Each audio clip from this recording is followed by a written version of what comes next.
alaikum, and thank you so much. Bismillah ar-Rahman rahim. Will not take that much time. I'll try to keep it precise. Thank you so much, everyone. I will continue from Dr. Zakaria Zakir and Dr. Nahed about the female, of course, role and I will call it activism in Azad Jammu and Kashmir and in broader Pakistan.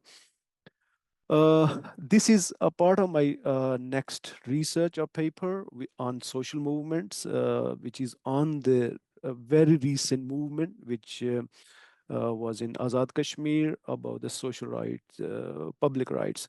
So, first of all, I'll focus on Azad Jammu and Kashmir. Azad Jammu and Kashmir, or commonly known as Azad Kashmir, is a semi autonomous region and, of course, with lofty mountains and valleys administered by Pakistan and has a unique socio-political landscape and that shapes the lives of its inhabitants based on the several identities. So when we talk about the identities, we talk about the brotherries, we talk about the different groups, and of course different affiliation with Pakistan, nationalism, those all. So Azad Kashmir normally has been, well, if I come to the female participation in Azad Kashmir, as Dr. Zakaria and mentioned that, of course, the women and they have the great role in Azad Kashmir, of course, and as Dr. Imran mentioned, I think sometime we give them that dominant role when they are at level of our grandmothers, but unfortunately at of course in younger age we have not seen this much practical throughout the history. However, through over the last few decades it has changed due to different reasons, and with of course most important one which I will be focusing on under my resource mobilization theory or approaches is the of course education or literacy, high literacy rate. And of course there are many other elements or factors those have helped us. NGOs, of course, the interventions, and NGOs, of course, many of them were not the foreign ones, of course the local ones, and those are ਐਵੇਂ school ਦਾ ਬੰਦ ਕਰਕੇ ਜੇਬ ਚ ਪਾ excuse me. And after that those have been यार मैं indigenous आपके साथ and जहाज mainly the Islamic movements, which my PhD was on.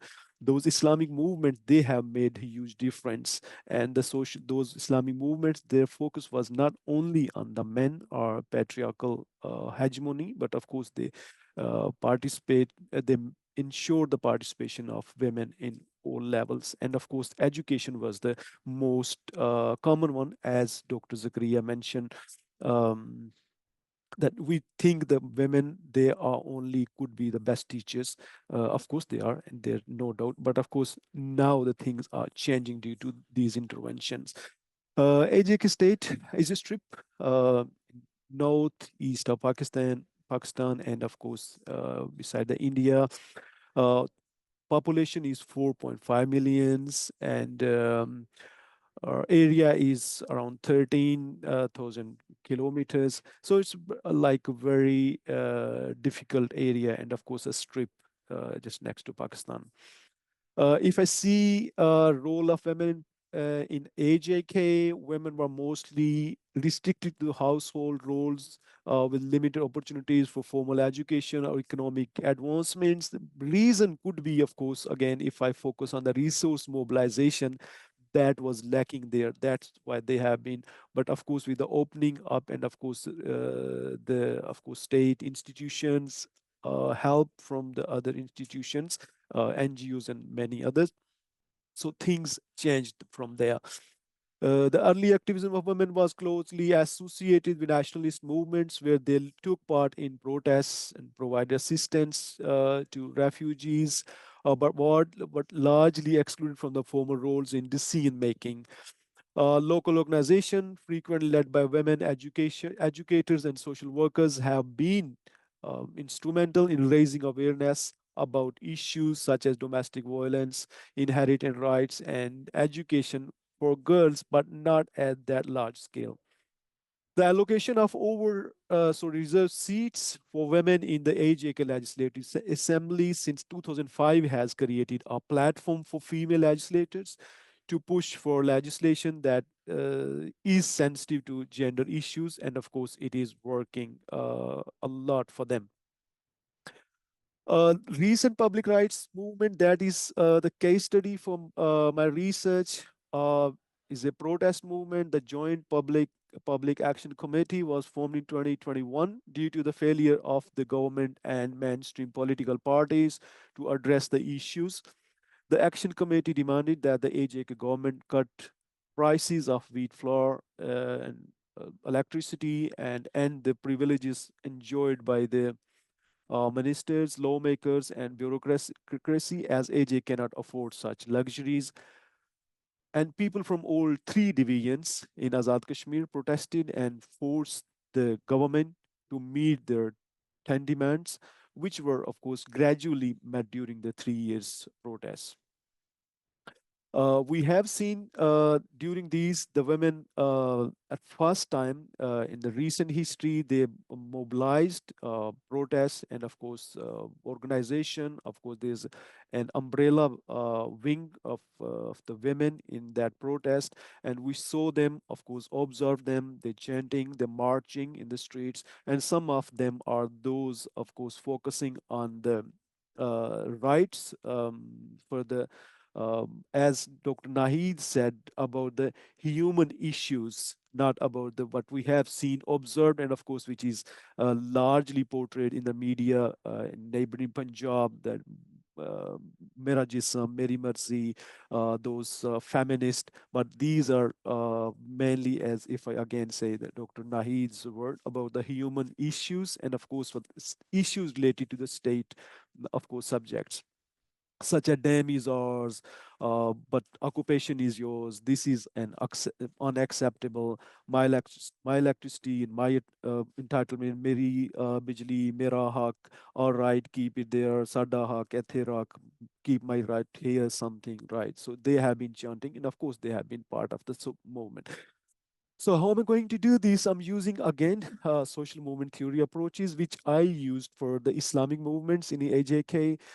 So I'm going to use those approaches again for this movement for the of the women activism. Of course, it offers lenses to study the collective actions.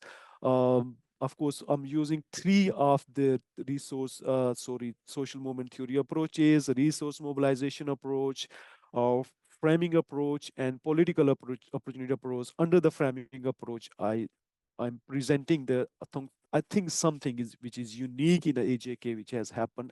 The poetry and of course blogging by the women and their participation, which if I call the from stick and stones to click and phones, which of course a new approach in the social movement.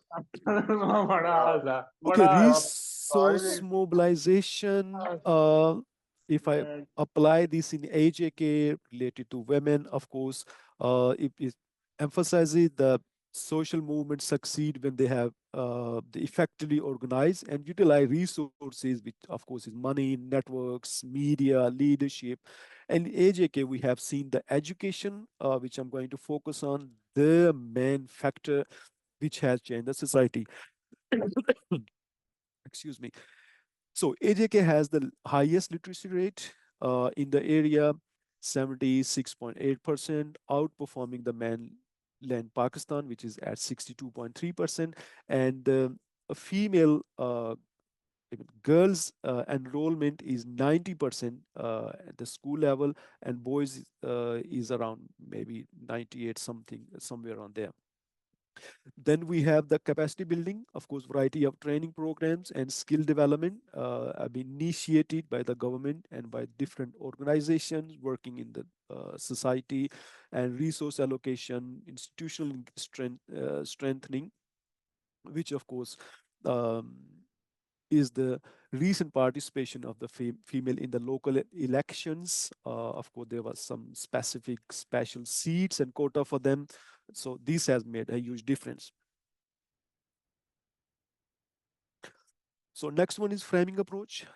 This is about communicators such as black political politicians, social movement activists, shape the certain perspective that promotes a particular understanding of a situation. Excuse me. And we have seen it's based on the rights based frames the women they have used from for the whole society, not for the, of course, for the identity based or new social movement approaches. Those are used normally for the feminist movements, and they have been fighting for the rights are not for women only but for the public. Of course they have done and of course been active in this sphere, framing for resistance and freedom we have seen. And I have chosen some poetry from different blogs and of course from women. They have been using this during those protests. um, this is in Pahari language basically. I have translated just roughly, quickly. The first one is the land is, of course, part of a long poem. The land is ours, but poles are yours. Rivers are ours, but dams are yours. Roads are ours, but Vigos are yours. Those the big Vigo dollars, the famous ones in Pakistan these days. Governments are ours, but the orders are yours. Where this justice has come from, why the internet is off. The again the same one. Sorry, again another one from the same poet. We belong to a state of Jammu and Kashmir. Resistance flows in our blood. Do not intimidate us with platoons and uniform. Do not create hurdles in our way. After we were born, we saw lights. While growing, saw bombing, and we saw army bunkers in our courtyards, saw rifles hanging in our lounge. If I conclude, we have seen this is something new we have seen in AJK. Women participation at that large scale, of course, has come from different, of course, perspectives and for the rights of the people, the whole state, not for only for the women rights. And of course this has come through ch- after different interventions, those educational ones, the resources, of course those was utilized, and those mobilization of those resources, those have now empowered our women. And of course they are participating at different levels, and of course decision making process they are also present there, participate with the men for the rights of AJK inhabitants. I will definitely thank Dr. Zakaria, of course, and our all female uh, pa- faculty members, Dr. Lubna, and of course Dr. Nahid, my mentor, I will say, to of course to do a lot in this sphere. Of course, we still need a lot, but definitely it has changed a lot. So this was quite different from the previous presentations we had on politics, but of course it was very precise one. So we'll be sharing in the future, of course, once I've completed my research on this one, the article. Thank you so much, everyone, for Thank, listening, and thank you. thank you. Thank you very much, Dr. Isaac, for that very informative presentation.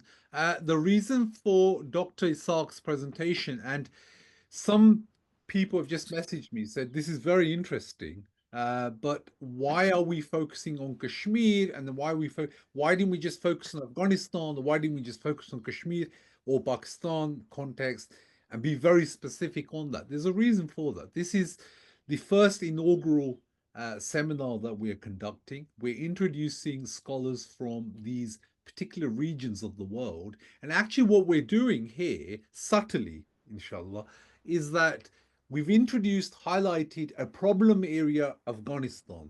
Now, for us, really, we don't see these regions, nations as being very different. For us, this is very homogenous in the sense that we all have a shared culture, history, tradition, and religion. And so ultimately problems we are facing in one part of the region will impact us in some other part of the region, or we may have solutions where we have countered them. So Kashmir itself, especially Kashmir, the region that Professor Zakaria and now Dr. Isaac have spoken about in detail, actually is not too dissimilar from Afghanistan. They have a very shared history, very similar type of people ethnically, linguistically, etc. So actually, there is a lot of crossover and a lot for us to learn.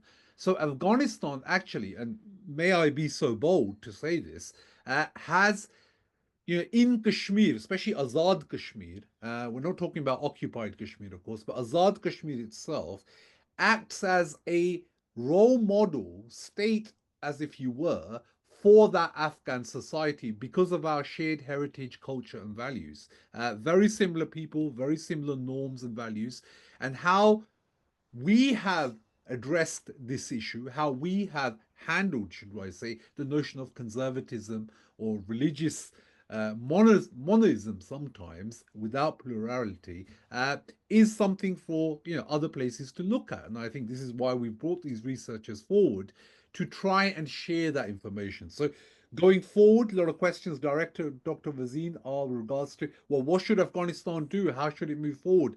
I think looking at Kashmir is a good start. We are neighbors, we're brothers, and the way our society has started to address this issue and eventually empower women, and as we've seen in Punjab, etc., is something that Afghanistan can definitely learn from, and we can share with them, inshallah, going forward. So thank you, Dr. Isaac, for the research you're conducting.